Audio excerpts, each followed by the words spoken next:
The strange thing about fear is that it doesn't always scream. Sometimes, it whispers so softly you almost mistake it for hope. By the time I realized the man following me wasn't going to stop, my left leg had already started to give out. The brace under my jeans dug into my skin with every uneven step, the metal cold and unforgiving. And the alley behind Mercer Street suddenly felt a mile longer than it had 30 seconds earlier. Rain slid down the back of my neck. My canvas tote thumped against my hip. Behind me, footsteps echoed over wet pavement, slow and steady, like whoever they belonged to already knew I couldn't get far. I should never have stayed late at the gallery. I knew that.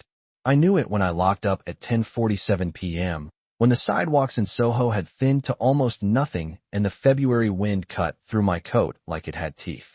But rent was due in 4 days, and my boss had asked me to finish inventory, and life had taught me that when you need money, you say yes before pride can get involved. So I said yes.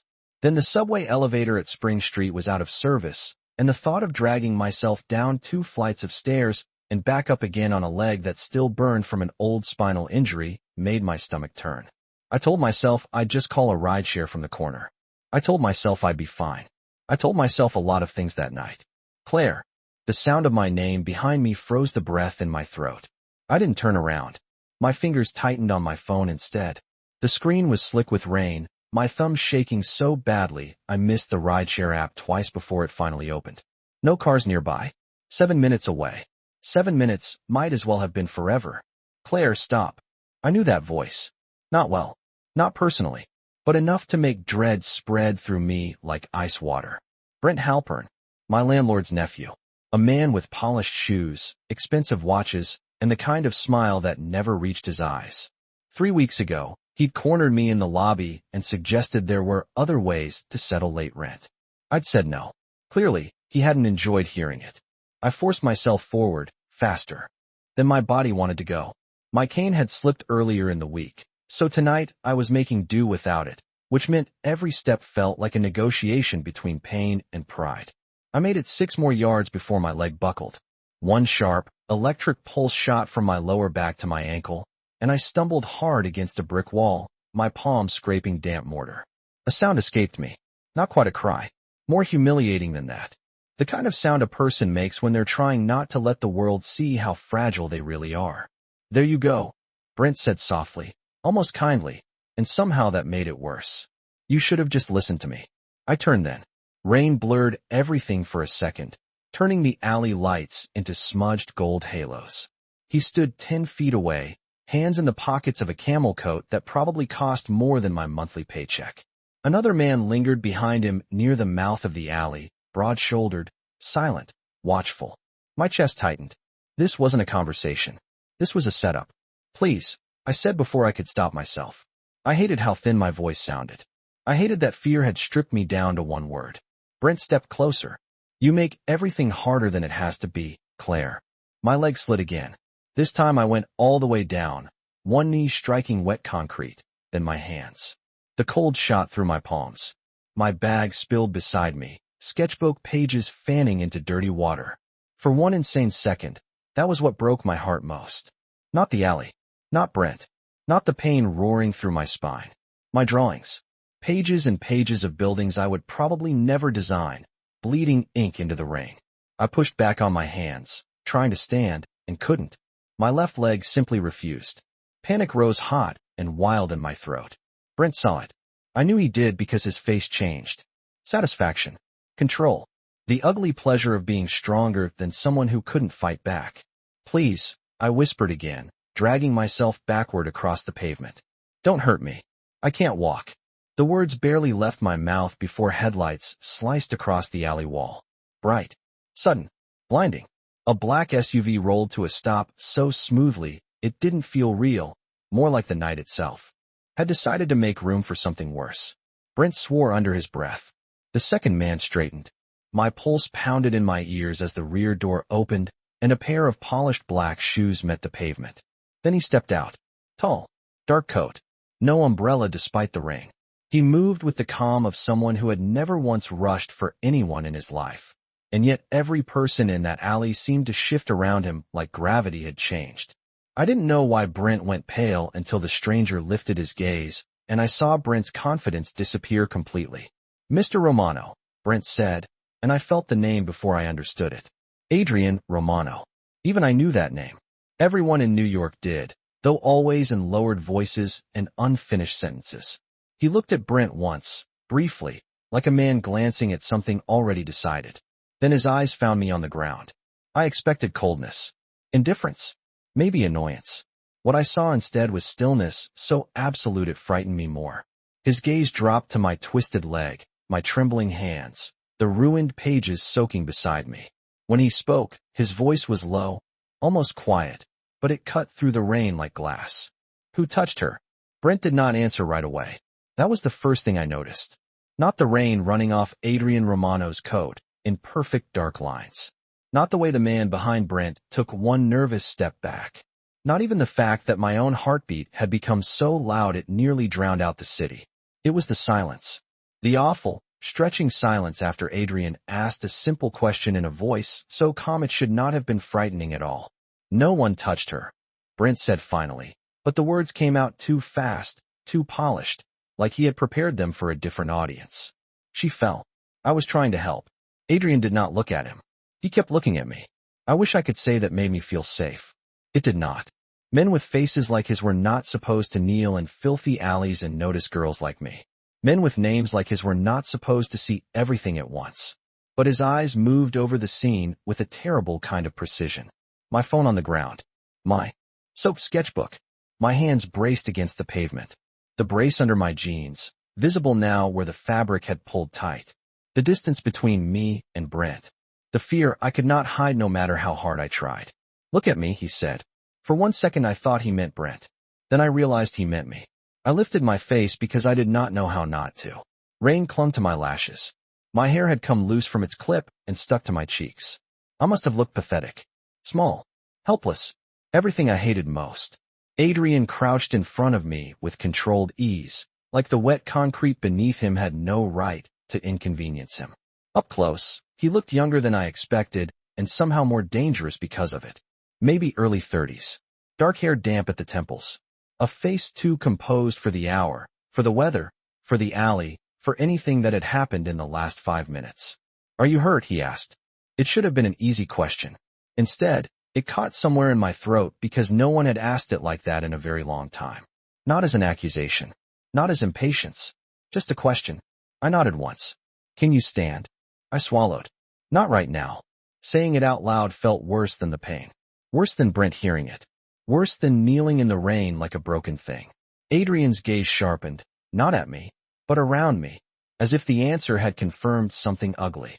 Behind him, the driver's side door of the SUV opened again, and another man stepped out, tall and broad-shouldered in a charcoal suit, umbrella in hand. He stopped 2 feet behind Adrian and waited. He did not offer the umbrella. He did not speak. He simply stood there with the kind of stillness that said he understood the rules of this world better than I ever would. "Mr. Romano," Brent began, forcing a laugh that sounded wrong in the alley air. "This is a misunderstanding. Claire rents one of our units. She had a rough night. I was making sure she got home." Adrian stood slowly. He did not rush. He did not raise his voice. "And yet," he said, "she begged you not to hurt her." Brent opened his mouth, then closed it. Rain hit the metal dumpster. Beside us in a hard, uneven rhythm. Somewhere out on Mercer, a horn blared and faded. The city kept moving. The alley did not. "I think you should leave," Adrian said. It was not dramatic. It was not loud. That was what made Brent's face drain of color. "Sir, I really think if you let me explain." Adrian turned his head slightly, just enough to look at the man near the mouth of the alley. "Take your friend and go." The second man did not hesitate. He grabbed Brent's sleeve and muttered something I could not hear. Brent looked stunned, then offended, then suddenly very aware of how alone he was. He glanced at me one last time, and for a split second I saw something mean flash in his expression, a promise postponed rather than broken. Then Adrian shifted half an inch, and the look disappeared. Brent backed away. Both men were gone in seconds, swallowed by rain and headlights and the rest of Manhattan like nothing had happened at all. My body did not believe it. I kept staring at the alley entrance long after they disappeared, every muscle still locked tight, waiting for the trick. "Claire." Adrian's voice brought me back. Softer this time. Too soft for a man like him. They are gone. I looked up at him and hated that my eyes burned. I had promised myself years ago that I would never cry in front of a man who enjoyed power. My father had taught me that lesson before he left. Brent had reinforced it. The world had underlined it in permanent ink. So I blinked hard and forced the tears back where they belonged. Adrian noticed anyway. Of course he did. I want to go home, I whispered. It came out thinner than I wanted, unsteady and small. He studied me for a moment that felt longer than it should have. Home. He repeated, as if testing the word for weakness. Is that where they know to find you? The question hit with more force than anything Brent had said all night, because I did not have an answer. My apartment was a fourth-floor walk-up over a laundromat with a broken lock on the front entrance, and a super who never fixed anything unless someone screamed. Brent knew where I lived. Brent knew when I worked late. Brent knew I had no family. In the city, and exactly one friend who lived in Queens with 2 kids and a husband working double shifts. Home was not safety. Home was habit. And there is a difference. Adrian looked at my face and seemed to read the truth before I did. He held out one hand, not touching me, simply offering. You are not going back there tonight. My first instinct was refusal. Pride rose up fast and sharp, the last loyal thing I owned. I do not know you. His mouth did not quite smile. That may be the safest thing about me. I should have told him no. I should have dragged myself to the curb, called another car, and taken my chances with the version of my life I understood. Instead, I looked at his hand, then at the black SUV idling in the rain, then at the sketchbook pages dissolving in dirty water beside me. Something inside me went very still, because for the first time that night, I had the terrifying feeling that getting into Adrian Romano's car might be the wrong choice. And the more terrifying feeling that it was my only one. The rain had started to soak through Adrian Romano's sleeve by the time I finally put my hand in his. His palm was warm, steady, nothing like mine. I expected him to pull me up too fast, to force movement my body could not give, but he did not.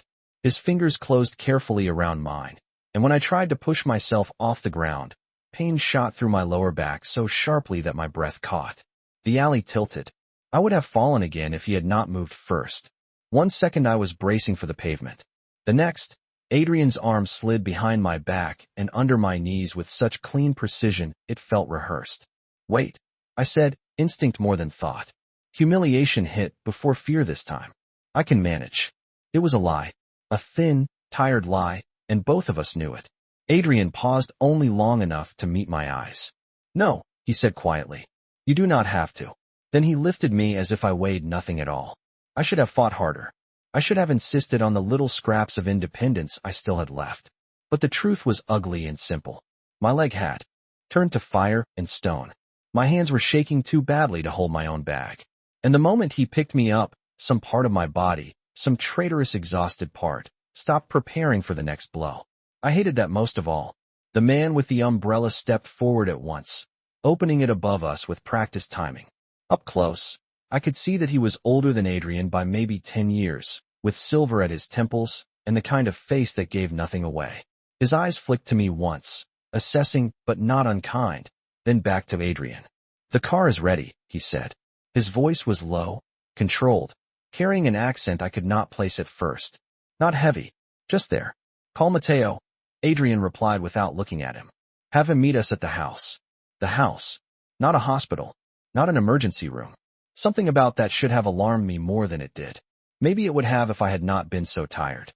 Maybe it would have if my cheek was not inches from the dry, expensive wool of Adrian's coat. If I could not hear the measured rhythm of his breathing beneath the rain. I curled inward despite myself, one hand fisting weakly in the fabric at his shoulder when another spasm hit my back. He adjusted his hold immediately, not speaking, just shifting me higher with a care that felt dangerously intimate for a stranger. The umbrella man reached the SUV first and opened the rear passenger door. Warm air spilled out, carrying the faint scent of leather and cedar and something darker, cleaner, like money had a smell, and I was breathing it for the first time. Adrian bent to place me inside, but I caught the edge of the seat with one hand and looked up at him through wet hair and rising panic. My bag. It came out sharper than I intended. Desperate. Childish. My tote still lay in the alley somewhere behind us, half its contents scattered in dirty water, and suddenly the thought of leaving it there felt unbearable. My wallet, my keys, my sketchbook, the last ordinary pieces of my life. Adrian glanced once over his shoulder. The older man had already turned, moving back into the alley without needing to be told. It will be brought, Adrian said. He said it the way other people said the sky was blue or winter was cold, like facts arranged themselves around his voice. I should have found that infuriating. Instead, I found myself letting go of the seat. He eased me onto the black leather bench as if I might crack, then straightened without climbing in after me. For half a second, I thought he meant to send me off alone with his driver, which was its own kind of terrifying, but then he reached into the car, pulled a folded blanket from beside the seat, and draped it over my legs with a care so ordinary it left me stunned. Not dramatic, not possessive, not performative, just practical. The blanket smelled faintly of soap and cedar. I stared at it, then at him. Rain beaded on his lashes. Why are you helping me? The question slipped out before pride could stop it. Adrian rested one hand on the doorframe and looked at me with that unreadable stillness of his. Streetlight caught the angles of his face, turning him into something carved rather than born. Because someone should. Before I could answer, before I could decide whether those 4 words sounded merciful or dangerous, the older man returned with my tote in one hand and my sketchbook tucked beneath his arm. He set both on the seat beside me, careful with the pages even though they were damp and curling at the edges. Your phone is inside the front pocket, he said. It is cracked, but still on. I looked at him, startled. Thank you. Something almost human moved at the corner of his mouth. My name is Victor. Adrian stepped back enough for the door to close, then changed his mind and looked at Victor instead. Ride with Luca. I will be in the back. Victor gave a small nod and moved away. Adrian slid into the seat across from me a second later, bringing the rain with him before the door shut and sealed us into sudden warmth and quiet. The city disappeared behind tinted glass. The driver pulled away from the curb so smoothly I barely felt it. For a moment, none of us spoke. I sat curled beneath the blanket, clutching my bag like proof I still belonged to myself, while water dripped from my sleeves onto leather that probably cost more than everything I owned combined. Adrian removed a pair of black leather gloves I had not even noticed he was wearing and set them beside him with precise, economical movements. You should call someone you trust, he said. I almost laughed. The sound would have been ugly, so I swallowed it. That would be a short list. His gaze lifted to mine. One name is enough. I looked down at my hands. My nails were rimmed with dirt from the alley. Ink from my ruined sketches had stained the side of my thumb blue.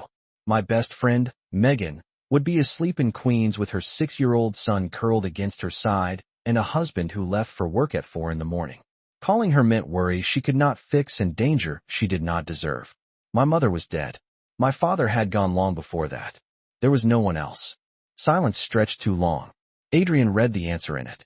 I see. No pity. No softness. Somehow that made it worse. I turned toward the window, watching Manhattan smear into ribbons of gold and red through the rain. We crossed Houston, then Bowery, then headed downtown instead of uptown, farther from my apartment with every passing block. My pulse began to climb again. Where are you taking me? Adrian did not answer right away. He looked out at the city as if it belonged to him, and he was bored of the view. Somewhere secure. The words should have reassured me. Instead, they landed with quiet finality. I tightened my grip on the tote. I did not agree to that. His eyes came back to me then, dark and level and impossible to escape inside the private hush of the SUV. Claire, he said, and hearing my name in his voice did something unsettling to the air between us. Tonight, a man followed you into an alley, knew you could not run, and expected no one to stop him. You can go anywhere you like when I am satisfied that does not happen again. I stared at him, anger flashing hot enough to cut through the fear. That is not your decision. For the first time, something shifted in his expression. Not amusement exactly, more like recognition. As if he had been waiting to see whether I still had enough fight left to challenge him. No, he said. But for tonight, it is. The rest of the drive passed in a silence so polished it felt expensive. Not empty. Not comfortable. Just controlled. Like even the quiet inside Adrian Romano's car answered to him. I kept my gaze on the rain streaking across the tinted window and counted turns the way I used to count breaths during physical therapy, Something to keep from thinking about where I was going and who I was going there with. Left on canal. South again. Then east. My lower back throbbed in slow, punishing waves, each pulse reminding me that I had been stupid enough to stay late, stubborn enough to walk without my cane, desperate enough to believe I could still handle danger the way other women handled inconvenience. I hated that Adrian had seen the truth instead. I hated that he had seen me on the ground. By the time the SUV finally slowed, the neighborhoods outside had blurred into shadow and reflected light, the city gone quieter in that strange after-midnight way when Manhattan almost pretends to sleep. We turned through a set of iron gates that opened before the driver ever fully stopped. No keypad, no guard booth in sight, just gates opening because someone inside had already been told to expect us. My stomach tightened. The driveway curved past a line of bare winter hedges and black stone planters lit from below. Then the house came into view, and for one absurd second I forgot the pain in my leg. House was the wrong word. Mansion sounded ridiculous. Estate sounded old money and cold. This was something in between, a modern fortress tucked behind high walls in the middle of lower Manhattan, all glass and limestone and warm amber light, glowing through windows too tall to belong to ordinary people. The car stopped beneath a covered entrance. Before I could decide whether to be more alarmed or more impressed, Victor was opening my door. Cold air rushed in. Adrian stepped out on the other side and came around before I could reach for my bag. "I can do it," I said automatically, because apparently humiliation had not yet taught me anything. Adrian looked down at me, then at the way I had not actually moved. "I know," he said. "You do not need to." It should not have affected me, those 6 words. But they did. Because pity says you cannot. Cruelty says you should anyway. Adrian said neither. He simply bent and lifted me from the seat again with that infuriating, effortless steadiness, blanket and all. I clenched my jaw and let him, hating the heat that climbed into my face, hating even more that my body relaxed the second he had me secure. The entrance hall swallowed us in warmth. Marble floors, a chandelier that looked like falling ice, a staircase sweeping up in 2 directions beneath a wall of black-framed windows. Somewhere nearby, soft jazz drifted from hidden speakers, low enough to be almost imagined. It smelled faintly of cedarwood and polished stone and the kind of money that had never once worried about overdue bills. I had spent my whole adult life calculating subway fares, splitting groceries by price per ounce, patching winter boots with glue because a new pair would mean skipping heat for a week. Standing in Adrian's arms in the center of that house, I felt my own life like a stain I could not wash out. Footsteps approached from the far end of the hall. A man in his 50s, lean and silver-haired, moved toward us with a black medical bag in one hand and the expression of someone too seasoned to be startled by midnight emergencies. "You called," he said to Adrian, then looked at me. "Not around me. Not over me. At me." "I did," Adrian replied. "Her name is Claire. She fell." Fell. The word was deliberate. Clean. A mercy or a lie? I could not tell. The doctor nodded once. "I am Matteo." His voice was warm in a way nothing else in the house had been so far. "I would like to examine your leg and back if that is all right." My instinct was refusal. My entire night had been one long invasion of space, control, dignity. But Matteo had kind eyes, and my body was beginning to shake from delayed pain and exhaustion, so I managed a tight nod. Adrian did not carry me upstairs. He turned instead into a room off the main hall, one with dark wood shelves, a stone fireplace burning low, and a long cream-colored sofa that looked too elegant for real people to sit on. He laid me down with infuriating care, adjusting the blanket once it was over my legs. Then he stepped back, finally giving me space. The loss of his warmth should not have registered. It did. Matteo set his bag on the coffee table and crouched in front of me. "I am going to ask you a few questions," he said. "Then I am going to see what your spine and leg are trying to tell us. If something hurts, say so. If you need me to stop, say that too. No impatience. No talking over me. No treating me like a problem to be solved quickly." I swallowed hard and nodded again. "Old injury?" he asked as his fingers checked the brace beneath my jeans with clinical efficiency. 3 years ago," I said. "Spinal trauma from a car accident. Surgery. Physical therapy after. I can walk most days, just not always well. Weather makes it worse. Stress does too." Matteo's eyes lifted briefly. Tonight was both. "Yes." He worked carefully, pressing here, asking there, moving with the confidence of someone who had done this hundreds of times. I answered in fragments because that was all the pain allowed. Lower back, left leg, radiating ache, no numbness worse than usual, no new loss of sensation, just weakness and muscle spasm, and too much strain on something that had never fully forgiven me. Across the room, Adrian said nothing. He stood near the fireplace with one hand in his pocket and the other resting loosely at his side, watching with an intensity that made it impossible to forget he was there even when I refused to look directly at him. Mateo finally straightened. "I do not think you have done new damage," he said, and I nearly sagged with relief. "But you have badly aggravated the old injury. You need rest, anti-inflammatory medication, heat, and no attempts at heroics for at least 48 hours. He said the last part to me, but his mouth twitched as if he already knew I would ignore it. "She is staying," Adrian said. Not to me. To Mateo. The room went still. I looked up too quickly, anger flashing through the exhaustion. "That is not your call." Mateo went very quiet. "Smart man." Adrian's gaze shifted from the fire to my face, and I saw it then, the thing I had sensed in the alley and tried not to name. Not simple concern. Not charity. Possession, but not in the way men like Brent understood it. Colder than that. Deeper. Like Adrian had decided something. The moment he saw me on the ground and now expected the world to rearrange itself accordingly. "Tonight," he said, "it is." I pushed myself up on my elbows before pain pulled a sharp breath from me. "You do not get to decide where I sleep." Adrian took one step closer. No rush. No anger. Somehow worse. "No," he said softly. "I decide whether the men who followed you tonight get a second chance." The fire cracked in the silence that followed. Mateo busied himself packing his bag with suspicious concentration. Victor appeared soundlessly in the doorway as if the house itself had summoned him. And I stared at Adrian Romano, at the calm certainty in his face, and understood something I should have realized the moment those gates opened. I was not his guest. Not really. I was something far more dangerous than that.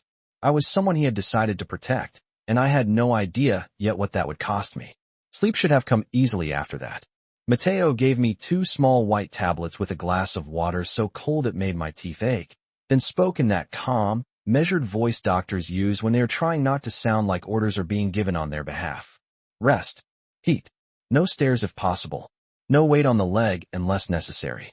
I nodded through all of it because arguing with him felt pointless, and because I was too tired to do anything except absorb the words and watch the room tilt gently at the edges. Adrian never interrupted. He just stood there near the fire, silent and impossible to ignore, while Victor moved in and out of the room without seeming to make a sound. At some point a woman appeared, elegant and composed in a black dress with her gray hair pinned low at the nape of her neck. She could have been 60 or 45. The kind of woman age does not dare insult.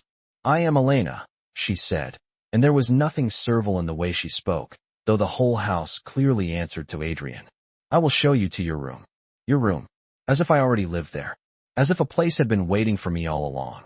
"I am not staying," I said automatically, because if I stopped saying it I was afraid it might become true. Elena's expression did not change.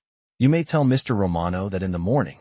She looked at Adrian only after she said it, not for permission, but as if acknowledging whether. He gave the smallest nod. That should not have irritated me. It did. Everything about this house irritated me. The quiet. The luxury. The way everyone spoke around Adrian's will without ever appearing afraid of it. The way my own body betrayed me by sinking deeper into the sofa cushions instead of standing up and walking out. Adrian stepped forward before I could try anyway.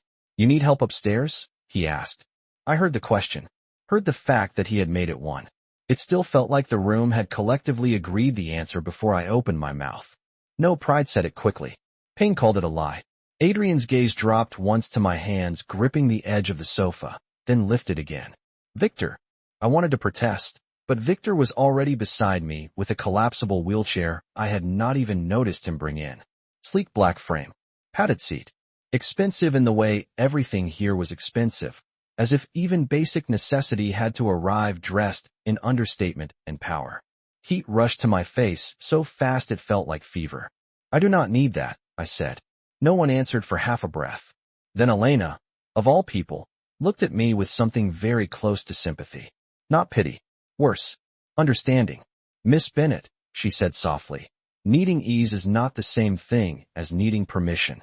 That shut me up more effectively than any command could have. Because she was right, and I hated her for it a little. I hated all of them, just then. Hated that strangers were seeing the part of my life I worked hardest to keep private. The calculations. The limitations. The humiliating logistics of pain. I had spent 3 years learning how to move through the world in ways that made other people comfortable, quick smiles and slower steps, jokes before anyone could offer help, stubbornness masquerading as dignity. In Adrian Romano's house, none of that seemed to matter. They saw the truth anyway. Victor helped me into the chair with professional efficiency and so much restraint it almost undid me.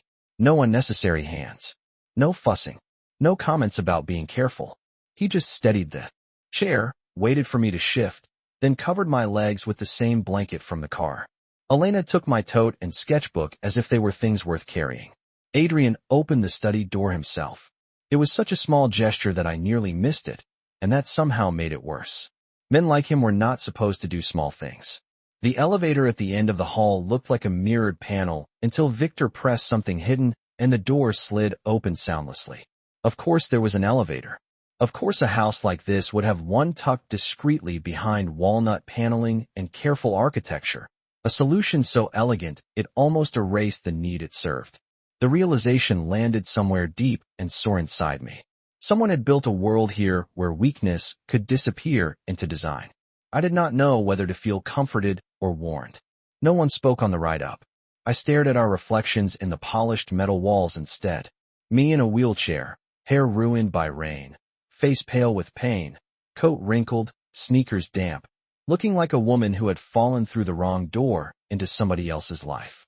Adrian behind me, one hand in his pocket, dark suit immaculate despite the weather, his expression unreadable. Victor to the side, composed as stone. Elena holding my bag. We looked less like a rescue than an abduction staged by very expensive ghosts. The room they brought me to was larger than my entire apartment. That was my first coherent thought. My second was that no one had been living in it. Not really. It was too perfect. Cream walls.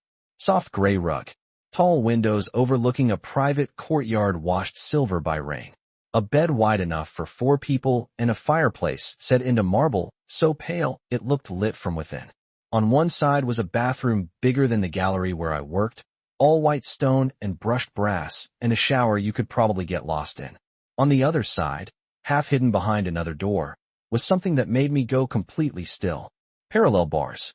A treatment table. A cabinet stocked with resistance bands, heating pads, and mobility aids so carefully arranged they might have come from a rehabilitation center. For one second I forgot everyone else was there. What is this? I asked, my voice sharper than intended. Elena set my bag on a bench near the bed. Adrian answered. A room prepared for recovery. I turned to look at him, really look at him. For who? He met my gaze without hesitation. Tonight?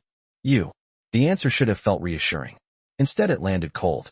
Because no one assembles a room like that in 15 minutes. No one casually produces custom mobility equipment, an elevator, a doctor on call, and a suite arranged so a woman with a spinal injury can move through it with dignity unless the kind of need already exists in their world. My pulse ticked faster. Who lives here? A beat of silence. Not long. Just long enough.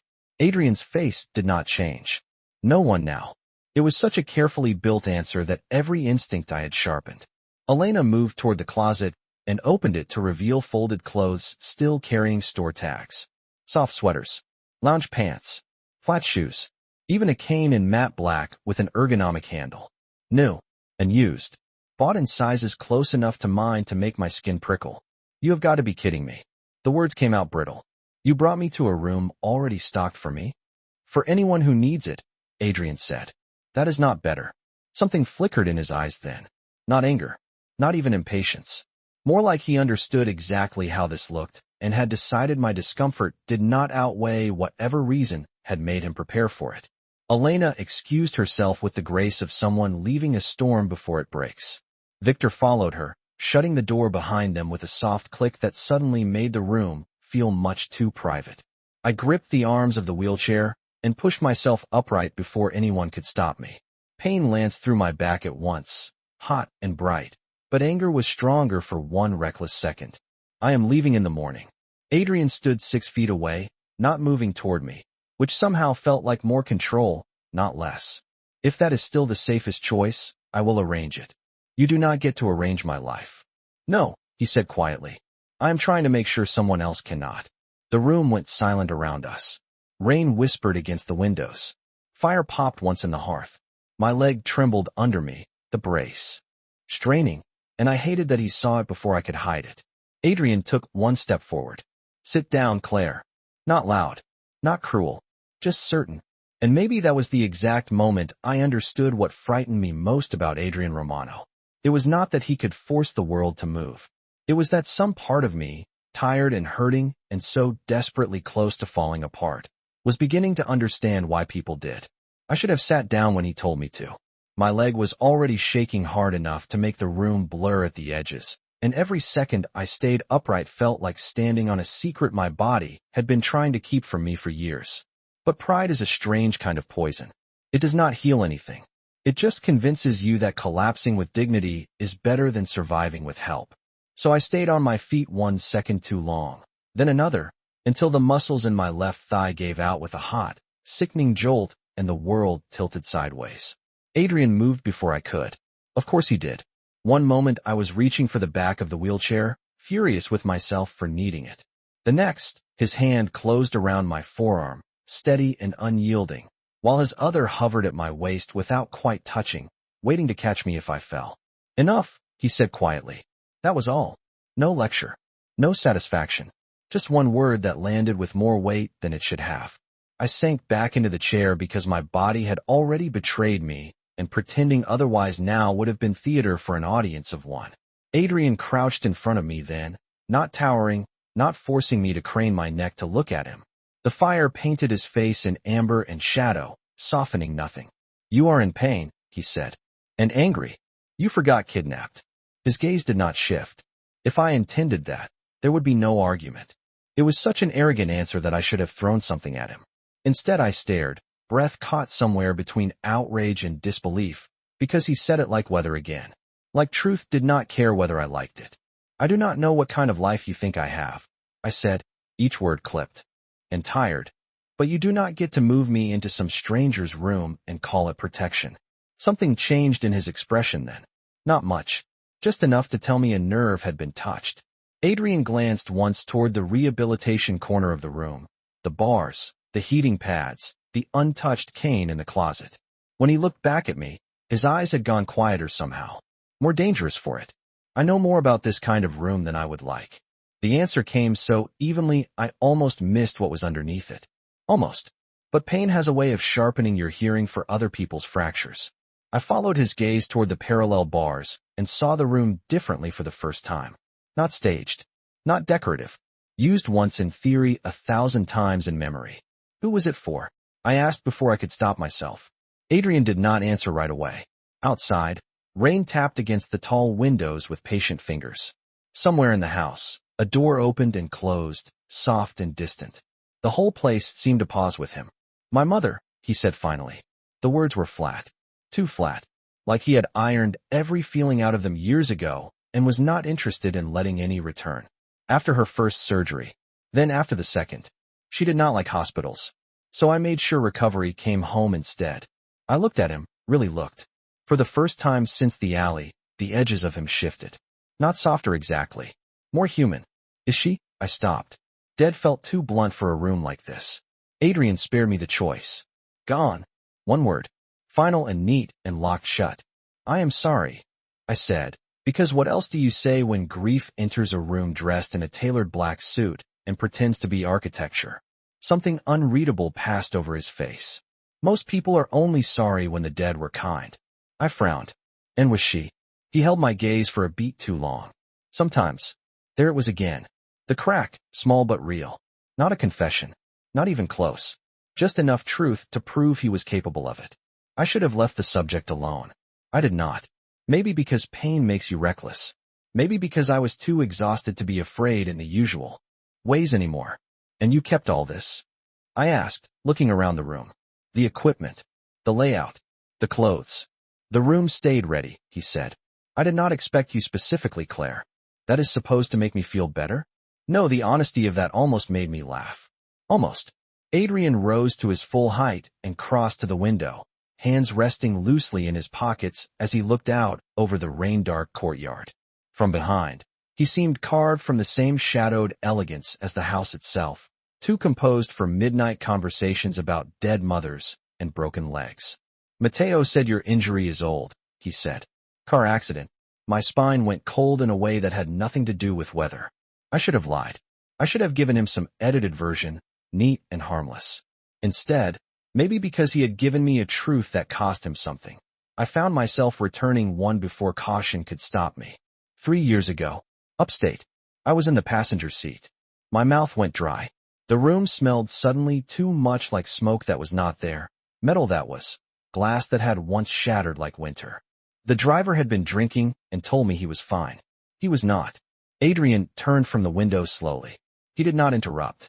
He did not ask for details. That silence again, the one that made room instead of taking it. So I kept going, because that was apparently the kind of night this had become. I woke up in a hospital with 2 cracked ribs, a spine that needed surgery, and a doctor explaining percentages to me like hope was a math problem. 6 months later, the man driving took a plea deal, kept his license, and sent flowers like that erased anything. I swallowed hard. After that, everybody became very good at saying things like you are so strong, which is what people say when your pain is inconvenient, but your endurance inspires them. Adrian's face went still in that dangerous way of his. Who was driving? The question came too fast, too sharp. Not curiosity. Something darker. I shook my head at once. It does not matter now. It matters to me. Why? The word escaped before I could smooth it. Why did anything matter to him? A girl in an alley. A bad landlord's nephew. A 3-year-old. Accident. A room preserved like memory had turned into policy. Adrian took 1 step toward me, then stopped, as if he had hit an invisible line and chose to respect it. Because, he said, voice low enough that I felt it more than heard it, I am beginning to understand that every person who looked at your pain and decided it was useful should have been taught otherwise. The air changed. Not romance. Not safety. Something deeper and more frightening than both. The kind of attention you cannot earn and cannot control once it lands on you. I looked down at my own hands gripping the arms of the wheelchair and noticed they had gone still. No shaking. No trembling. As if some part of me had recognized the sincerity in his anger before I did. You cannot fix what happened, I whispered. Adrian's answer came without hesitation. No. He looked at me with those unreadable dark eyes, and for the first time that night, I believed he was telling the truth exactly as he saw it. But I can make sure no one mistakes your pain for permission again. The first thing I noticed when I woke up was the silence. Not apartment silence, where pipes clicked and neighbors argued through thin walls and sirens bled up from the street like part of the rent. This was a different kind of quiet. Heavy. Intentional. The kind of silence money buys when it decides the rest of the world is too loud to matter.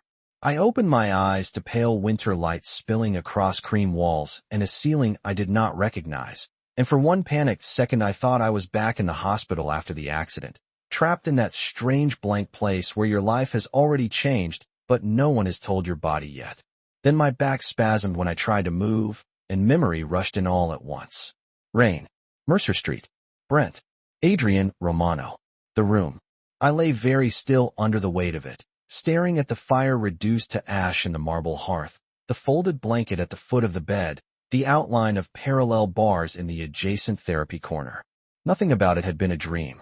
I turned my head and found my phone charging on the bedside table beside a glass of water, a small dish. With 2 pills, and a handwritten note in clean, slanted script. For inflammation. Breakfast whenever you are ready. Press once for Elena. Twice for Mateo. No signature. It did not need one. The arrogance of that nearly made me smile, which annoyed me on principle. I pushed myself upright slowly, teeth clenched against the pole in my lower back. The bed was lower than I expected, firm enough to support movement without the humiliating sink of cheap mattresses. Someone had thought about leverage. About angles. About what a body like mine needed to stand. I hated noticing that. Hated that every small kindness in this house felt like a hand already too familiar with weakness. At the edge of the bed sat a pair of soft gray slippers, and, beside them, the matte black cane from the closet. Not leaning casually in some far corner. Not hidden away like an embarrassment. Placed exactly where my hand would fall if I reached down in the morning. I stared at it for a long moment, something tight and complicated gathering beneath my ribs. In my apartment, my cane usually lived behind the coat rack, because I did not want visitors seeing it first. At work, I kept it in the back office on good days and pretended the bad ones did not count. Here, someone had placed it beside my bed the way another woman might place reading glasses or a robe. Necessary. Ordinary. Not shameful. That should not have felt like mercy. It did. I stood carefully, one hand on the mattress, the other closing around the cane's smooth handle. My leg protested at once, but less than last night. Enough to remind me I was not healed, not enough to stop me. The bathroom held a fresh towel warming on a brass rack, a sealed toothbrush still in plastic, and skincare products arranged with hotel precision. On the marble counter, folded neatly beside the sink, was a set of clothes that fit me almost perfectly. Black knit pants with a side zipper for easier dressing. A cream sweater soft enough to make me suspicious. Thick socks. Even a hair tie. I sat on the closed lid of the toilet and stared at them with a kind of exhausted disbelief. There is a point where generosity starts to feel like surveillance. This house had crossed it sometime around the custom mobility. Aides and now seemed determined to redecorate the line. By the time I emerged dressed and brushed and marginally more human, the room smelled faintly of coffee and toasted bread. Elena stood near the windows adjusting the drapes to let in more morning light. I had not heard her come in. "Good morning," she said, as if women woke up in Mafia mansions every day and found this arrangement perfectly reasonable. "You move more carefully when you are angry. That is good." I stopped near the therapy corner, one hand tied on the cane. That was almost a compliment. Elena's mouth curved, just barely. It was a warning. She gestured to a small table near the fireplace where breakfast waited beneath silver covers. Scrambled eggs, fruit, toast, black coffee, and a glass bottle of orange juice I could not imagine affording in any universe where people checked prices before buying groceries. "You need food with the medication," she said. "And before you ask, yes, the coffee is strong. You say that like you know me. I know pain before noon usually makes people impatient." She crossed the room and adjusted the back of a chair so I could sit without twisting. Again that simple, infuriating competence. "Mr. Romano left early. He said to tell you the front garden path has been salted and the physical therapy room on the first floor was opened if you prefer more space to move." I blinked. He left instructions about where I might want to stretch?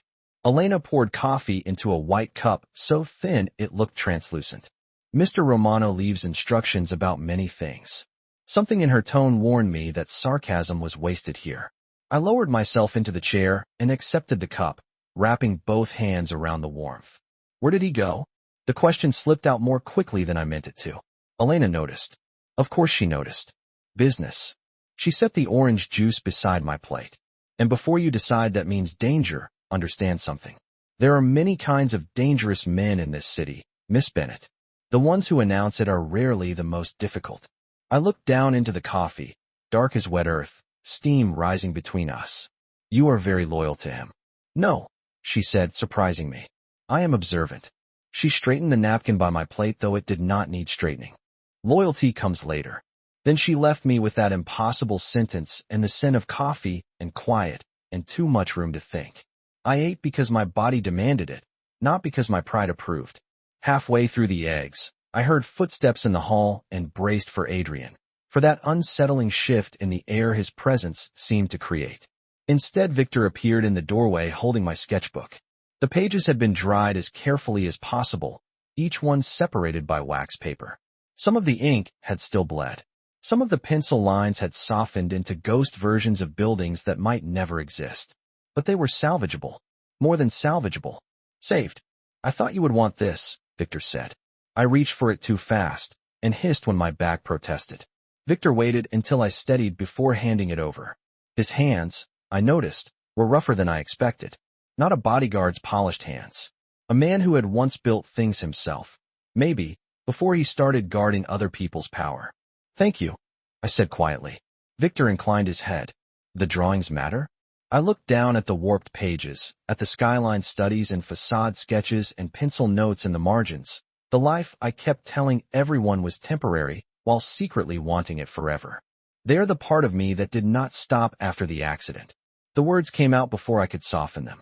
Victor's face changed almost imperceptibly. Understanding. Respect. Something gentler than either.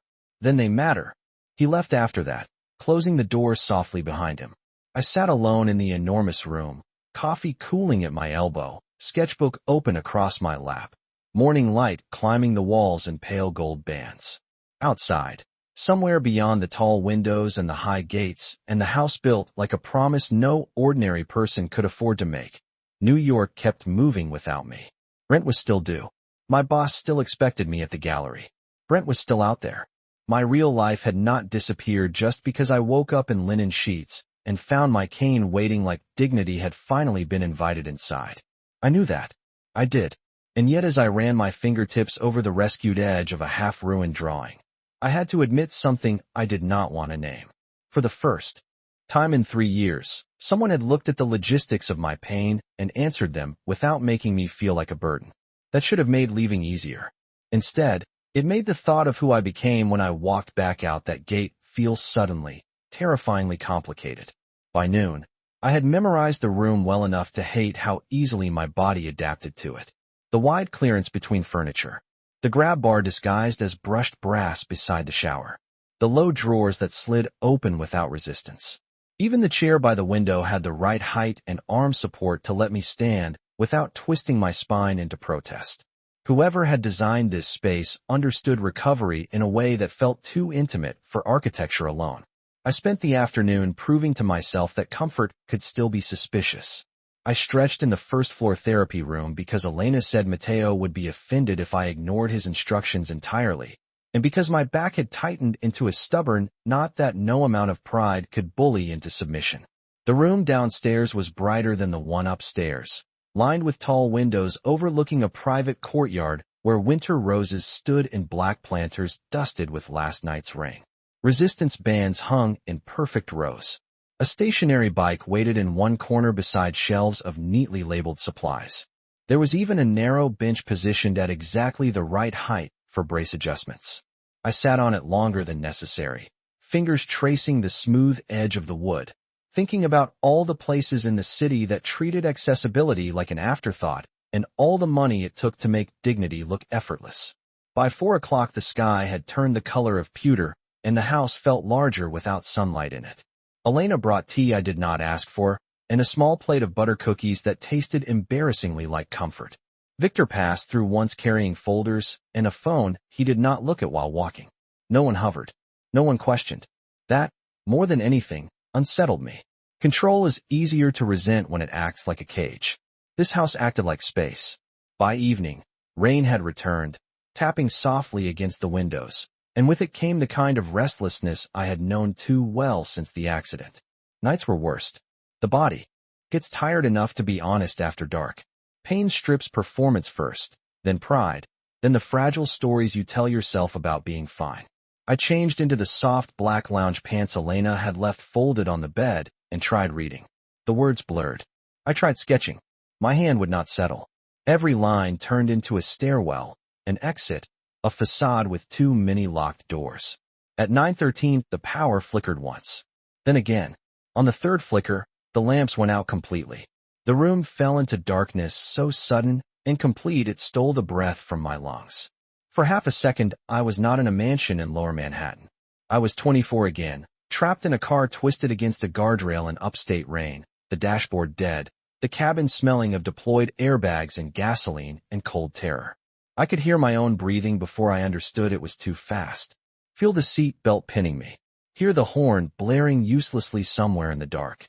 My fingers lost the edge of the mattress and clutched at nothing. Claire. The voice came from the doorway, low and steady, and the room shifted back into itself around it. Not fully. Not yet. But enough for me to know whose voice it was. A small beam of light cut across the floor, then lowered so it did not hit my face. Adrian stepped inside, holding a flashlight in one hand and a battery lantern in the other. No suit tonight. Dark slacks. Black sweater. Simpler. somehow more dangerous for it because he looked less like a title and more like a man. The storm took one of the backup lines, he said, as if information could anchor panic by giving it nouns.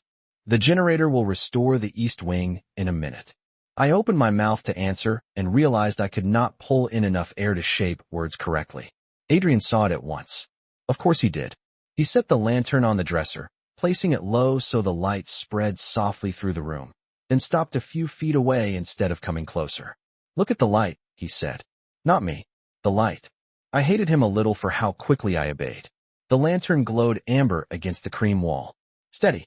Warm. Real. Good, Adrian said. Breathe with me. For in. For out. I wanted to tell him not to order me around. Instead, I inhaled too fast, stumbled on the exhale, and gripped the blanket so hard my knuckles hurt. Adrian did not correct me sharply. He did not say calm down in that useless voice people use when they have never had their own mind turn traitor. He just spoke again, slower this time. Again. For in. Hold. For out. The next breath caught less. The one after that less still. Rain hissed against the windows. Somewhere deep in the house, the generator kicked with a low mechanical hum. I kept my eyes on the lantern and followed his voice back toward myself one measured breath at a time. By the fifth cycle the room had stopped tilting. By the seventh, the old car was only memory again. My shoulders sagged with the force of what it cost to return. I became aware of Adrian's silence then, of the fact that he had not moved any closer without permission. He stood by the foot of the bed as if stillness itself were an offering. You knew what that was, I said finally, my voice rough. Yes. How? A pause. Not evasive. Chosen. My mother used to wake like that after her second surgery, he said. Pain at night. Darkness made it worse. If I gave instructions, she argued. If I gave her something to count, she came back faster. The image arrived before I could stop it. Adrian younger, still dangerous maybe, but not yet carved into this level of control. Standing in a room like mine with a lantern in his hand, teaching his mother how to breathe through fear he could not take from her. Something in my chest tightened, not with panic this time, but with a softer ache I did not trust. You learn to sound very calm. I learned panic is contagious. The generator restored power then, lamps glowing back to life one by one. Neither of us moved to turn them brighter. The lantern still sat between us, warm and low, as if the room had decided that was enough illumination for truths. I looked down at my hands. They had stopped shaking. I do not usually. My throat closed around the sentence. I tried again.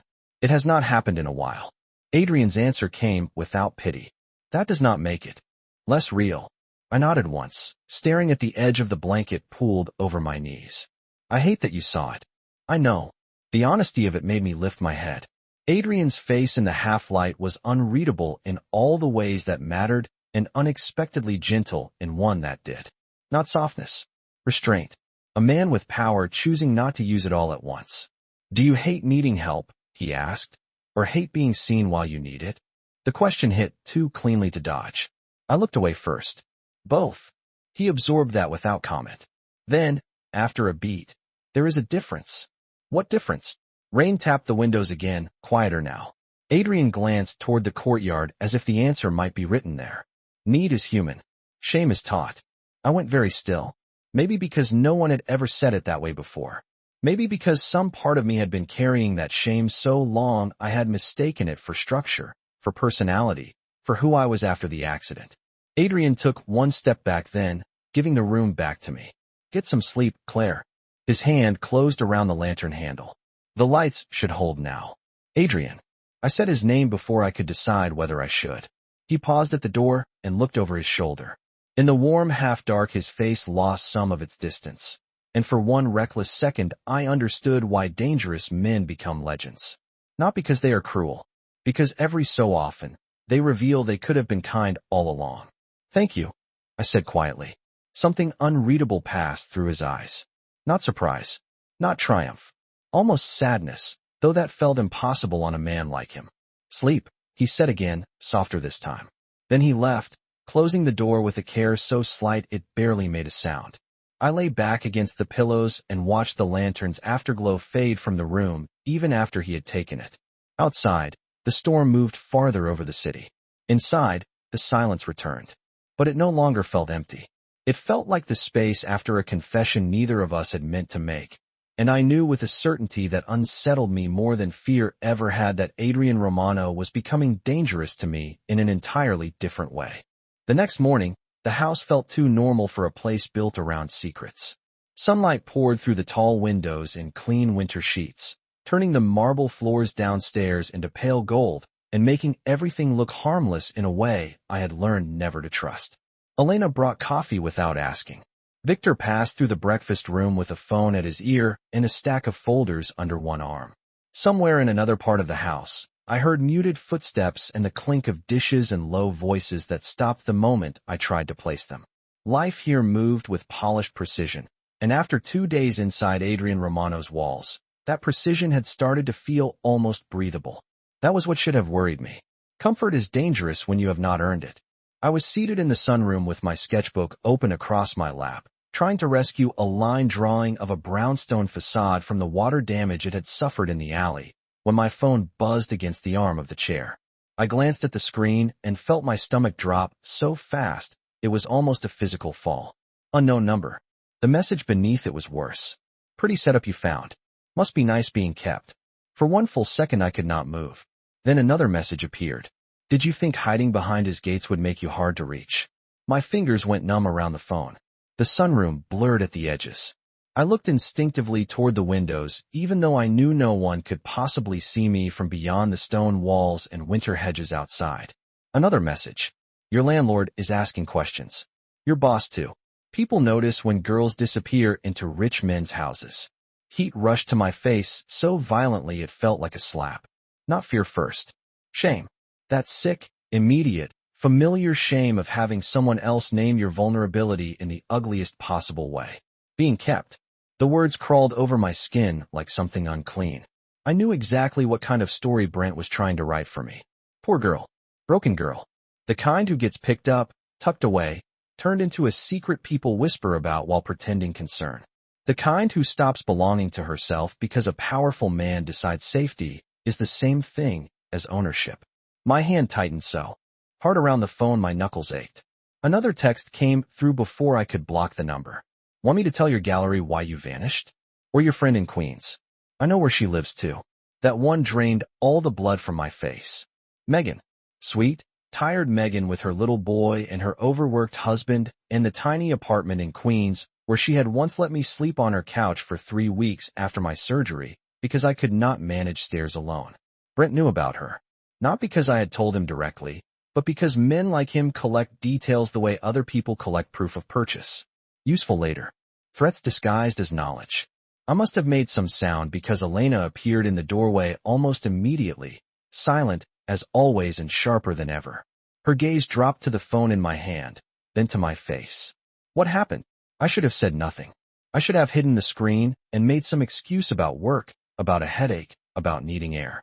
But there are moments when pride becomes too expensive to maintain.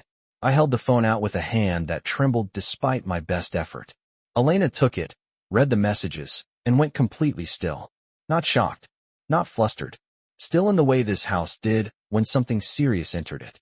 Who is Megan? She asked. My best friend. The answer came out too fast. She has a 6-year-old son. She is not part of this. She cannot be part of this. Elena handed the phone back to me and crossed the room in 3 controlled steps to the side table where a discreet silver bell sat beside the tea service. She did not ring it. She pressed the intercom button hidden beneath it. Victor, she said. Now. My pulse pounded so hard I could feel it in my throat. Do not tell Adrian. I do not know why that was the first thing I said. Maybe because the messages had done exactly what Brent intended. They had made Adrian's protection feel suddenly visible from the outside. Not safe, not private, not carefully human the way it had started to feel in the dark of that room with the lantern and the counted breaths. Visible, public, easy to misunderstand, easy to weaponize. Elena looked at me with the sort of patience usually reserved for frightened animals and stubborn children. Miss Bennet, she said quietly, this house tells Adrian everything that could threaten what is inside it. The wording should not have mattered. It did. Not who. What. I did not have time to decide whether that was comforting or chilling before Victor entered, took one look at Elena's face, and knew. He read the messages without comment. His jaw tightened once, barely. Then he looked at me. Did anyone outside this house know where you were? No, I swallowed hard. I do not think so. I did not call anyone. My phone was charging in my room. I only texted Megan yesterday that I was safe and would explain later. Victor nodded as if filing that away. And your employer? I emailed that I had a medical flare and needed 2 days. Even saying the words now made them sound flimsy. A medical flare. As if pain were weather. As if this had been ordinary. Victor held out his hand for my phone. I need the number. I gave it to him because at that point the illusion of control had already been broken clean in half. He forwarded the messages to himself with fast, efficient movements, then handed the phone back. Do not respond, he said. Do not block it yet either. Why? My voice came out sharper than intended. Because frightened men make mistakes when they think they still have access. Elena moved to stand beside my chair, not touching me, simply near enough that I could feel the steadiness of her presence. And because, she added, you are not the only one being watched now. That should have helped. Instead, it made the room feel smaller. I looked down at my sketchbook, at the careful pencil lines of the facade I had been trying to rescue, and suddenly the drawing seemed ridiculous. Pretend walls. Pretend doors. I was sitting inside a fortress, and still Brent had managed to find a way under my skin. He wants me to leave, I said quietly, more to myself than to either of them. He wants me to feel like staying here, makes me look exactly the way men like him always said I would if I ever needed too much help. Victor's expression shifted then. Something dark and almost pitying, though I was not sure the feeling was for me. That is the point of humiliation, he said. It is cheaper than force and often more effective. Before I could answer, footsteps sounded in the hall. Measured. Familiar. The atmosphere in the room changed so quickly it was like the air itself had straightened. Adrian stepped into the sunroom with his coat still on and winter light cutting across one side of his face. His gaze moved from Victor to Elena to me, and he needed only a second to understand that whatever had happened, it was bad. What did I miss? He asked. No one spoke immediately. I should have handed him the phone. I should have let Victor explain. Instead, because Brent had already made me feel seen in the worst possible way, because shame makes cowards out of people who were doing just fine a minute earlier, I heard myself say the one thing I most wished I did not have to. He is telling people I am here because I wanted to be kept. The words landed in the room like something dropped and breakable. Adrian did not react the way I expected. He did not look angry first. He looked at me. Only me. And for the briefest second, before the steel returned to his expression, I saw something much more dangerous than rage. I saw that he understood exactly why those words had hurt. Adrian did not ask to see the messages. He held out his hand, and Victor gave him the phone without a word. The room went so quiet I could hear the faint tick of the antique clock on the far wall and the blood rushing in my ears. Adrian read every line once. Then again. His face did not change much, which somehow made it worse. No visible anger. No dramatic reaction. Just that frightening stillness I had first seen in the alley, the kind that made everyone else in the room instinctively become more careful with their breathing. He handed the phone back to Victor. How long? Victor glanced at the screen. The first message came 3 minutes before Elena found her. Adrian nodded once. And Megan? No contact so far, Victor said. But the number used her address. It is either surveillance or bluff. Adrian's gaze shifted to me then, and when he spoke, his voice was lower than before, almost quiet. Did you believe him? I should have said. No immediately. Pride should have answered for me. Instead, I looked at the floor-to-ceiling windows, at the winter roses in the courtyard standing perfectly still in the weak sun, and told the truth. Enough to be afraid he would try. Something sharp passed through Adrian's expression. Gone in a second. But I saw it. Not because I knew him well. I did not. Because when a person has spent years learning how to read danger before it speaks, they notice the moment concern turns personal. Adrian looked at Victor. Get a car ready. My head snapped up. For what? He turned back to me with that unnerving composure of his. For clarity. That is not an answer. It is the only one you need right now. The old heat flared in my chest, half anger, half humiliation. I'm not going anywhere with you while you talk like that. Adrian took one step closer, not threatening, not rushed, just enough to make the distance between us feel deliberate. Claire, a man who cornered you in an alley now thinks shame will accomplish what fear did not. That ends today. How? I demanded. By you deciding that for me? His eyes held mine, dark and direct, and impossible to step around emotionally, even when I wanted to. No, he said. By you seeing with your own eyes that he does not get to write this story for you. 10 minutes later, I was in the back seat of the same black SUV that had taken me through the gates 2 nights earlier. Only this time I was dressed, braced, and furious enough to keep the pain in my back from being the loudest thing in the car. Adrian sat across from me, coat buttoned, one hand resting on his knee, looking less like a man going to settle a personal matter and more like judgment given a driver and a schedule. Victor rode in front. No one explained anything. The city outside rolled by in bands of gray and gold, late-morning Manhattan moving at its usual ruthless pace, while I sat inside tinted glass, trying not to imagine every possible version of what Adrian meant by clarity. We stopped first at the gallery.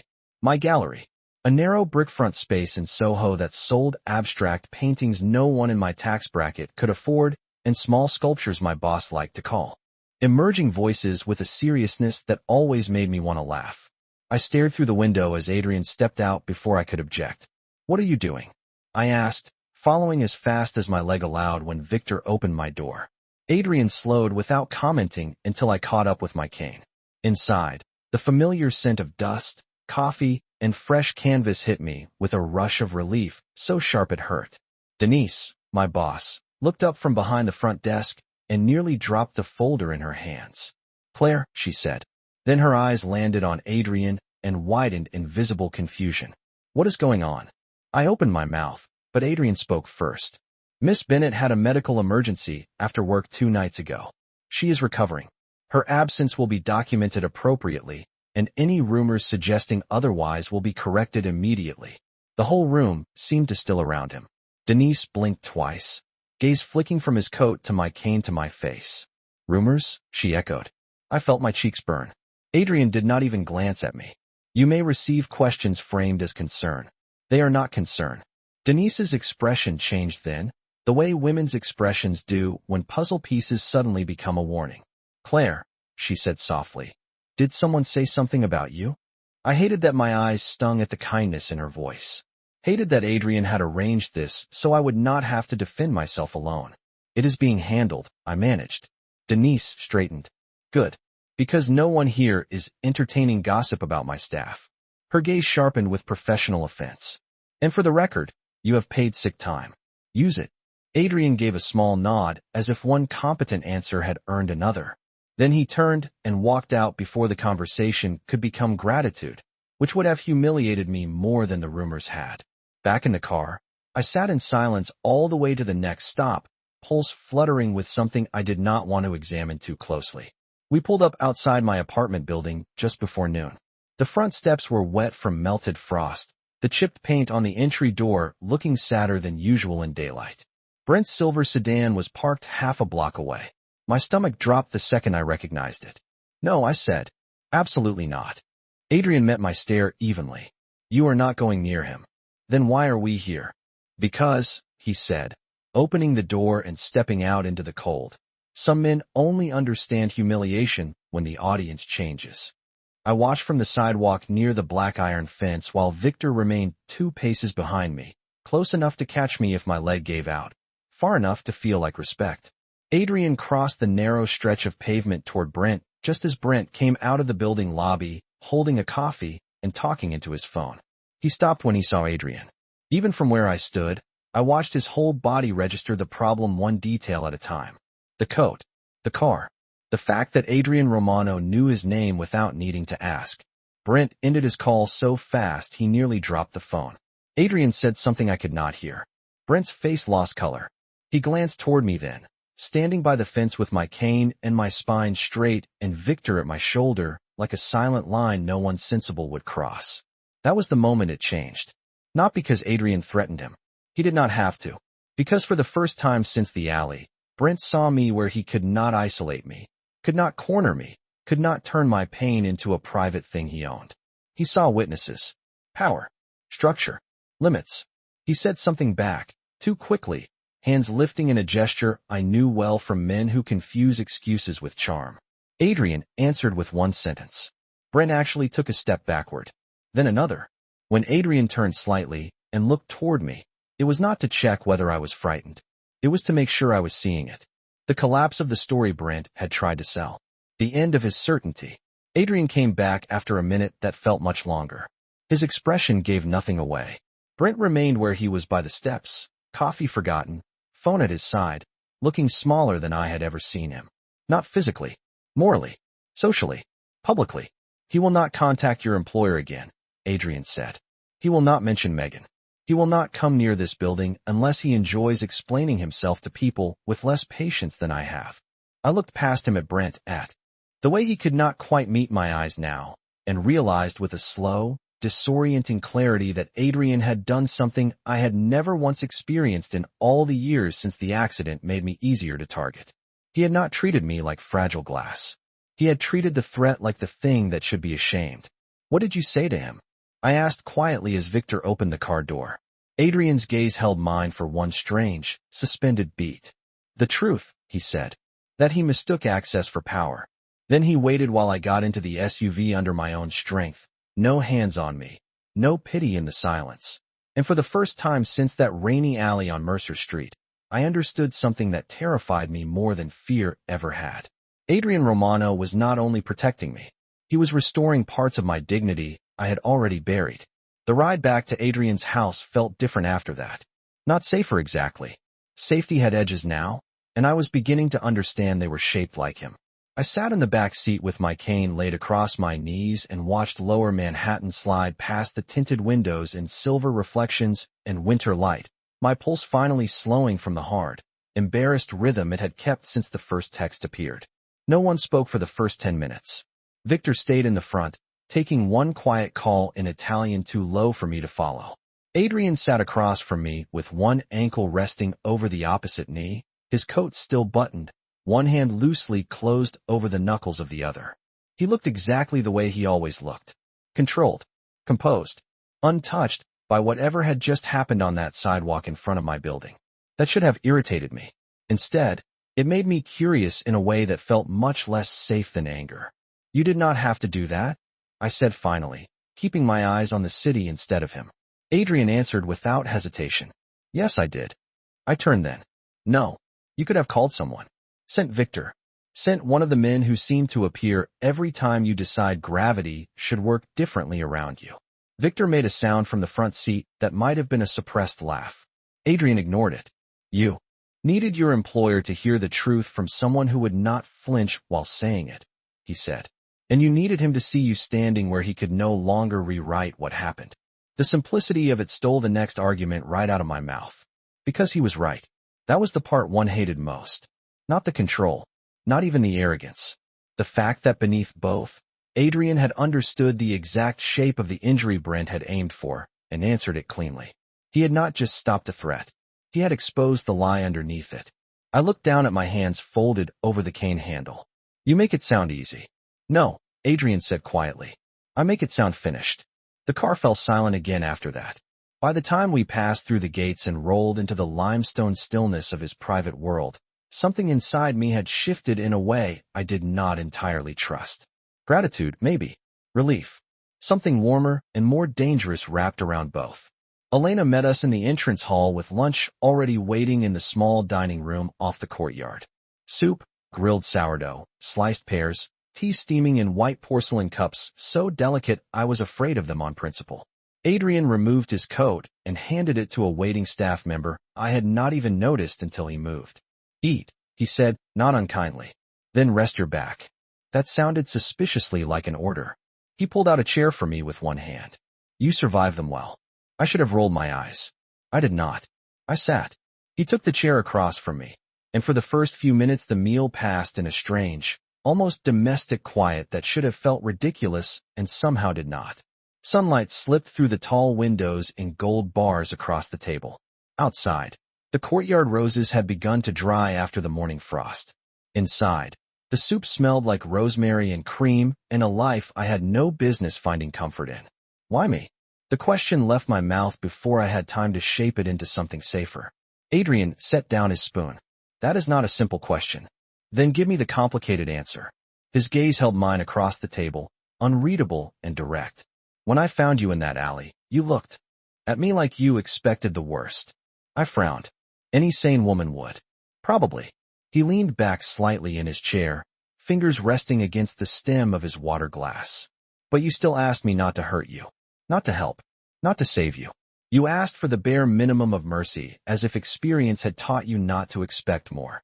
My throat tightened around air I had not meant to hold. The room seemed suddenly too bright. You are reading too much into one sentence. No, his answer came low and certain. I am reading exactly what was there. I looked away first, because sometimes honesty feels too much like being stripped of skin. Outside, a thin wind moved the courtyard branches. Inside, the clock on the mantel ticked with absurd politeness. You do not know anything about me, I said, though it sounded weaker now, less like a defense and more like a request to be contradicted carefully. Adrian was quiet for a moment. When he spoke again, his voice had changed. Not softer, deeper, closer to truth. I know enough. My fingers tightened around the spoon. Enough for what? He did not look away. Enough to know I told myself I was protecting a vulnerable witness to a public problem. I blinked. Witness. Brent was not the first person I have had reason to keep an eye on, Adrian said. The admission landed harder than it should have. Not because it was shocking. Because some part of me had already suspected there was more beneath the surface of that alley than coincidence. His uncle launders money through properties he rents to people he thinks are easy to pressure. Debt, harassment, rent manipulation, intimidation that never quite crosses the legal threshold. Adrian's mouth hardened slightly. Messy little men who believe suffering is most useful when it stays quiet. The room went very still around us. You knew about him before that night. It was not a question. Adrian nodded once. I knew of him. And me? The word came out thinner than I intended. He answered with the same brutal honesty that had begun to make him harder to dismiss. Not by name until later. A pause. But once I saw you, I looked. Something cold slid through me then. Not fear exactly. The old ache of being studied without consent. Investigated. Reduced to data. I set my spoon down too carefully. So while I was upstairs trying to remember how not to panic in the dark, you were building a file on me. Adrian's face did not change, but something in his posture did. Tighter. More alert. I was making sure the people around you were not more dangerous than the one in the alley. That is not the same thing as permission. No, he said. It is not. He could have lied. Softened it. Turned it into a speech about necessity. He did none of those things. And somehow that made the anger worse because there was nothing slippery to attack. Only the truth standing there in a black sweater across a table flooded with winter light. Then say it clearly, I whispered. Was this ever just about helping me? Adrian's gaze held mine with a steadiness that felt almost merciless. Not anymore. My breath caught. He did not rush to fill the silence that followed. Did not rescue me from it. He just sat there and let the words exist between us in all their dangerous weight. When he spoke again, quieter now, the room seemed to lean in around him. I told myself I was protecting an asset in a larger problem, he said. Then you looked at me like cruelty was the only language men with power ever learned, and I found I wanted very badly not to be the man you expected. I could not move for a second, could not even pretend to, because there it was. Not flirtation, not conquest, something stranger and infinitely more destabilizing. A man used to command admitting that my fear had accused him, and he had taken the accusation personally enough to change his behavior in response. That is not a normal thing to say, I managed. Adrian's mouth curved, but there was no humor in it. No, he said. You are beginning to notice I am not a normal man. The worst part was that he said it without vanity. Just fact. I looked down at the untouched half of my sandwich, then back at him, and knew with a clarity that made my pulse stumble that the most dangerous shift between us had already happened. I was no longer afraid Adrian would hurt me. I was afraid he had become the first man in years whose opinion of my broken places could still matter. The problem with truths spoken out loud is that they do not disappear when the room goes quiet. They stay. They settle into the air, into your skin, into the places you had carefully boarded shut and labeled temporary. After Adrian said he had wanted very badly not to be the man I expected, I could not seem to hear anything else correctly for the rest of the afternoon. Elena asked whether I wanted tea in the library or the sunroom. Victor passed through the hall with his usual measured silence. Somewhere upstairs, a vacuum hummed briefly and stopped. Normal sounds. Ordinary things. But beneath all of it, that sentence stayed with me like a pulse I could not slow. I told myself I was angry. It was easier than naming the rest. Easier than admitting that part of what unsettled me was not that Adrian had investigated me or inserted himself into my life without permission, though both were true and serious and deserved every ounce of my anger. It was that his reasons no longer fit into any shape I knew how to defend against. Men like Brent made sense to me. Men who took. Men who diminished. Men who saw weakness and translated it into leverage. I understood that language. I hated it, but I understood it. Adrian was something else entirely. He frightened me because he kept seeing the exact place where shame had been planted and then behaving as though that shame was an insult he intended to correct. By late afternoon, the house had gone muted with rain again, the sky outside reduced to a soft gray wash over the courtyard. I took my sketchbook into the downstairs therapy room because I needed space that did not smell like his coffee or hold the memory of his eyes across a dining table. I sat on the bench by the windows and tried to draw the parallel bars, the symmetry of them, the honesty in their design. No pretending.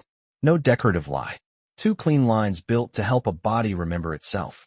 My pencil hovered over the page and would not move. You are gripping that pencil as if it has personally offended you. I looked up too quickly.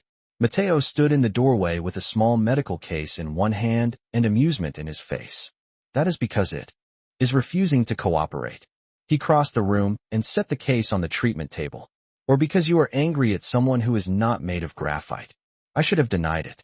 Instead I snorted, which hurt my back just enough to prove it had been genuine. Mateo smiled like a man who had learned long ago that pain and humor sometimes arrive holding hands.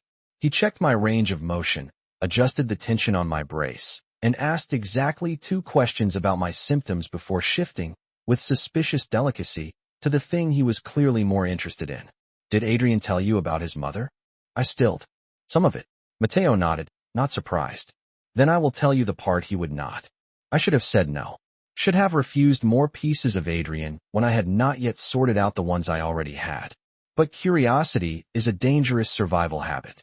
It teaches you that knowing more feels like control, even when it is not. She lived with chronic pain for 8 years, Mateo said as he tightened the strap at my calf with expert hands. Some days she moved through it gracefully. Some days she hated the sight of anyone offering help. Adrian was the only person she allowed near her on the worst days. Something in my chest shifted. Not enough to be called understanding. Enough to hurt. Because he was patient? Mateo glanced up at me. Because he did not pity her. He reorganized rooms. Replaced impossible stairs with easier routes. Changed door handles. Moved furniture. Hired specialists who listened. He treated the problem like an engineering failure, not a personal tragedy. I looked down at the therapy room, at the polished floor and carefully placed equipment and windows designed to let in light without glare. The whole house had started to make a terrible kind of sense. That is not patience, I said quietly. That is devotion wearing a tool belt. Mateo's mouth softened. Yes. Rain tracked silver down the glass behind him. I stared at my useless sketchbook and thought about Adrian in the dark with the lantern, Adrian placing my cane where my hand would fall naturally, Adrian making my employer hear the truth from a voice no rumor could compete with. None of it had felt soft at the time. All of it felt deliberate now, in a way that was somehow more intimate than gentleness. He should not have looked into my life without asking, I said after a moment.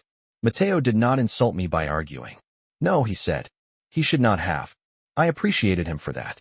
But Mateo closed the final buckle and sat back on his heels. But Adrian is a man who mistakes vigilance for responsibility when he cares. He does not always understand that other people experience protection as pressure if they were not given a choice in it. I let that sit between us for a moment. That sounds like a very polished way of saying he can be impossible. Mateo laughed outright then. He can.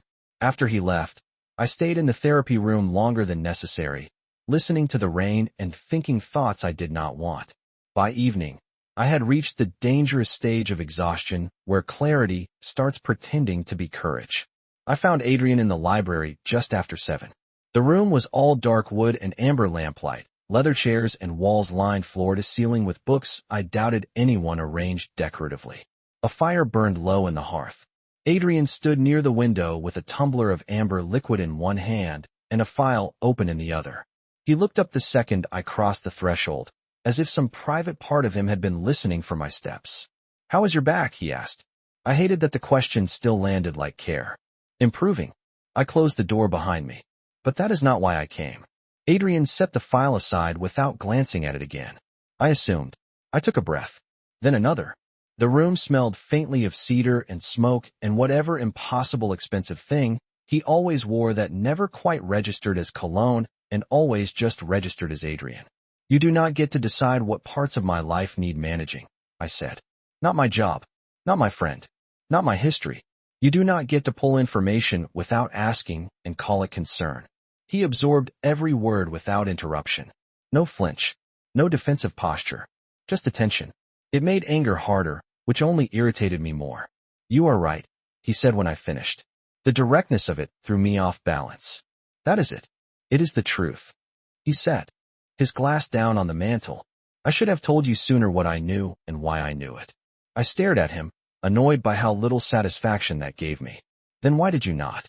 Adrian was quiet for a beat, eyes on mine. Expression unreadable except for the smallest shift at the mouth that told me this answer cost him more than the last one. "Because every time I intended to, you were in pain. Or frightened. Or finally sleeping." He looked toward the rain-dark window once, then back at me. "And because telling you would have made you look at me exactly the way you did at the lunch table. Like I had taken something that was not mine." "You had. I know." There it was again. No excuse. No clever redirection. Just truth laid down like a weapon turned handle first. The honesty of it made my anger wobble at the edges, which felt deeply unfair. I tightened my grip on the cane instead. "Then why does it feel like you are waiting for me to forgive you?" Adrian's gaze sharpened. "I am not. No. I am waiting for you to decide whether what I did condemns everything else I have tried to do right." The room went very still. Fire popped softly in the hearth. Outside, rain whispered over stone. I looked at him across the amber quiet of his library and understood with sudden, devastating clarity that for all his control, Adrian had not walked into this conversation certain of the outcome. He was not manipulating me toward absolution. He was standing there and letting me judge him. That should have made things simpler. It made them impossible. "You keep giving me answers that do not help," I said, and my voice had gone softer without permission. Adrian's mouth almost curved. "That is because the helpful ones would be lies." I should have left then. I should have turned, gone upstairs, built myself back out of anger and boundaries and common sense. Instead, I stayed where I was and asked the question that had been pressing against my ribs all day. "If you care so much about choices, why did you take so many of mine away?" Adrian's face changed then, not dramatically, but enough. Enough for me to see the fracture under the discipline. "Because," he said quietly, "the first night I saw you were begging for mercy from men who had already decided your limits made you easy to corner. And I have not been good at moderation since." The answer landed with all the force of a confession and none of the polish. I forgot the room for a second. Forgot the fire, the rain, the books, the gates, the impossible life outside mine that had somehow wrapped around me without permission. There was only him and that sentence and the terrible fact that I believed it. Adrian took one measured step closer, stopping well outside my reach as if the distance mattered to him even now. "I am trying, Claire," he said, voice low enough to feel private even in a room this large. "But if you want honesty, then take all of it. The idea of something happening to you because I chose restraint sits badly with me." My pulse stumbled. Not because he sounded possessive, though he did. Not because he sounded dangerous. He always did. Because beneath both, I heard the part no woman ever expects from a man with that much power. Fear. Not of me. For me. And perhaps for the first time since that alley on Mercer Street, I understood that the choice in front of me was no longer whether Adrian Romano was dangerous. It was whether I was brave enough to decide what to do with the fact that he was trying, in his own relentless way, to be dangerous on my behalf instead of to me. The library stayed silent after that, but it was no longer the silence of strangers. It was the kind that comes after something fragile survives being spoken aloud. Adrian stood a few feet away from me, one hand resting lightly against the edge of the mantel, the fire painting amber along the sharp lines of his face. He had just admitted the one thing men like him were never supposed to admit. Fear. Not of losing control. Not of appearing weak. fear that his restraint might cost me something. And somehow that frightened me more than all his certainty ever had, because power is easier to resist when it is cold, harder when it is honest. I looked down at the cane in my hand, then at the flames shifting behind the glass. I do not know what to do with that, I said. Quietly. Adrian did not pretend not to understand me. You do not have to do anything with it tonight. I let out a breath I had not realized I was holding. That sounds suspiciously reasonable. His mouth curved, just barely. Do not get used to it. The answer should have eased something. Instead, it made my chest ache with a tenderness I did not trust. I looked at him then, really looked, and saw not just the man who had stepped out of a black SUV in the rain like judgment had learned how to breathe, but the man who had kept a recovery room ready long after the person it was built for was gone. The man who knew how to count someone back from panic in the dark. The man who had not asked me to be grateful, only honest. I am still angry, I told him. I know. And I still think you crossed lines that were not yours to cross. You are right. I hated that he kept agreeing when I wanted something more convenient to fight. You are making this very difficult. Adrian's gaze held mine, dark and steady and far too aware. No, he said softly. I am making it accurate. The fire cracked between us. Outside, the rain had softened to a whisper against the tall windows. Somewhere in the house, a door closed in the distance, and then even that sound was gone. I took one careful step forward with the cane, then another, until the space between us felt less like a battlefield and more like a decision neither of us wanted to rush. Adrian did not move. That mattered. In a world shaped so completely around his ability to rearrange outcomes, his stillness felt like respect. When I leave here, I said, I do not want to go back to being managed by fear. Not Brent's fear. Not yours. Not mine. Something shifted in his face, small but real. Then do not. I almost laughed. You say things like gravity works differently around you. Sometimes it does. I should have rolled my eyes. Instead, I found myself smiling despite the weight of everything. It felt strange on my face, like a language I had not spoken in a while. Adrian noticed. Of course he noticed. The look in his eyes changed then, and with it the whole room. Not possession. Not victory. Something quieter and infinitely more dangerous. Relief. As if my smile had handed him proof that all the force he had been holding back had not been wasted. I need my real life back, I said after a moment. My apartment. My job. My sketches. My own routines. Even if they are messy and inconvenient and involve bad coffee. Then we make them safer, Adrian said. Not I. We. The word landed in me with surprising force. You say that like I already agreed to let you help. You are still here. I opened my mouth to argue, then stopped. Because he was right in the most irritating way possible. I was still here. Still standing in his library with rain on the windows and firelight on the floor, and my pulse doing uneven things every time he looked at me too directly. Still here, even after learning he had investigated me. After finding out his protection came with its own gravity. After every sensible instinct should have shoved me toward the gate. Adrian's voice softened when he spoke again. Claire. Hearing my name in that tone did something dangerous to the quiet. The first night you looked at me, you expected me to become another man you would survive. His gaze did not leave mine. I do not want survival from you. My breath caught. What do you want? He was silent for just long enough to make the answer feel chosen, not impulsive. The truth, he said. Even when it is inconvenient. Even when it costs me the version of myself that wins easiest. There it was again. Not charm. Not seduction. The kind of honesty that leaves no good place to hide. My hand tightened on the cane, then loosened. Slowly, deliberately, I shifted my weight and took the final step between us. Adrian still did not move. He only watched me with that unbearable focus of his, as if I were doing something far more dangerous than crossing a library floor. Maybe I was. I stopped close enough to see the fine shadow of fatigue beneath his eyes, the tiny line at the corner of his mouth that appeared when he was holding too much tension too carefully. Close enough to realize that for all his power, he had given me the last move. That mattered too.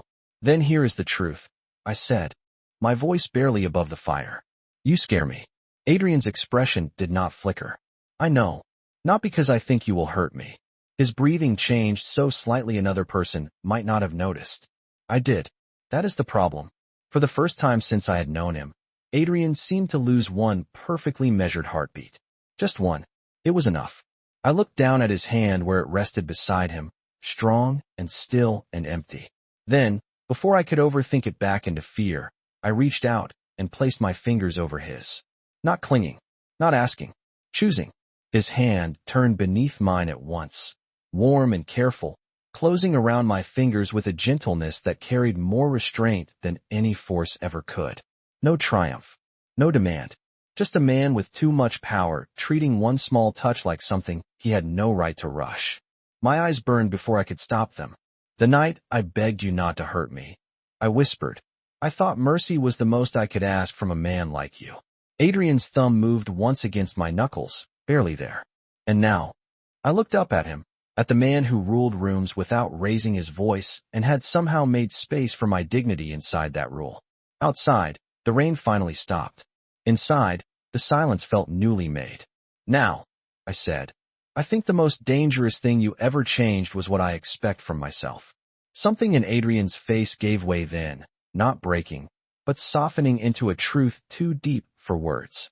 He lifted my hand, not to claim it, not to display it, only to hold it closer between us as if protecting evenness. "Good," he said, so quietly I felt the word more than heard it. "Because you were never meant to live at the level other people reduced you to." The fire burned low. The city waited beyond the walls. My life, real and difficult and unfinished, still existed outside those gates. But for the first time since the accident, since the shame, since the long education in asking for as little as possible, I did not feel like I was standing on the edge of loss. I felt like I was standing at the beginning of something I had not dared name. Not rescue, not dependence, not even love. Not yet. Something stronger because it had been earned slowly, through fear and truth, and the hard discipline of being seen without being diminished. Adrian once told me that shame is taught. Standing there in his library with my hand in his, and the last of the storm fading from the windows, I finally understood the rest of it. Dignity can be taught back.